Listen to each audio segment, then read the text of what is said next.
তো লাস্ট পার্টে তোমরা দেখতে পাবে দিদিরা কিন্তু আমার বাড়ি থেকে চলে যাবে, আর এটা কিন্তু আমার একদমই ভালো লাগছে না, খুবই কষ্ট হচ্ছে। তবুও কিছু করার নেই, যে যার বাসায় সে যার তো ফিরে যাবেই, আবার কবে দেখা হবে সেটারও কোনো ঠিক ঠিকানা নেই। তো এখানে দুপুরের খাওয়া দাওয়া অলরেডি শুরু করে দেওয়া হয়েছে। তো বিরিয়ানিটাও কিন্তু ভীষণ ভালো হয়েছিল খেতে, যেটা দেখে হয়তো তোমরা বুঝতেই পারছো, খুব সুন্দরই হয়েছিল খেতে। আসলে মেন জিনিসটা মানে সাজানোটা তো দিদিই করেছে, ওই জন্যই হয়তো ভালো হয়েছিল।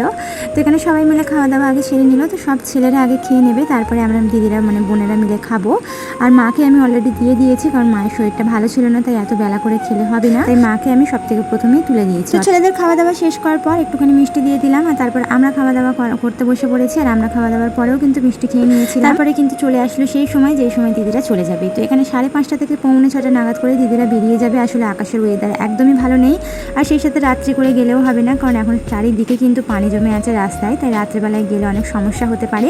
তাই ওরা বেলাবেলি বেরিয়ে যাবে, অর্থাৎ এই যে 5:30 6:45 নাগাদ করে ওরা বেরিয়ে যাবে, যেটা বেরোতে বেরোতে অলরেডি সন্ধ্যের আজানের কাছাকাছি চলে এসে গিয়েছিল। দিদি একদিকে চা করলো, আর আমি একদিকে নাস্তা রেডি করে দিলাম। যদিও তেমন কিছু নাস্তা আমি আয়োজন করিনি, কারণ একটু সন্ধ্যে সন্ধ্যে করে বেরোলে আরও কিছু আয়োজন করতাম। আসলে সবে ভাত খাওয়া হয়েছে 2টো নাগাদ করে, আর এই 5:30 6টা নাগাদ করে আর কেউ কিছু খেতেই চাইছিল না, সেই জন্য আর কিছু আনাইনি। তো যা ছিল সেটুকু দিয়েই নাস্তাটা করালাম। তারপর দিদিরা এখানে চলে গেল, আর সত্যি কথা বলতে একদমই ভালো লাগছিল না। দিদিরা যখন চলে যাচ্ছিল খুব মনটা খারাপ লাগছিল।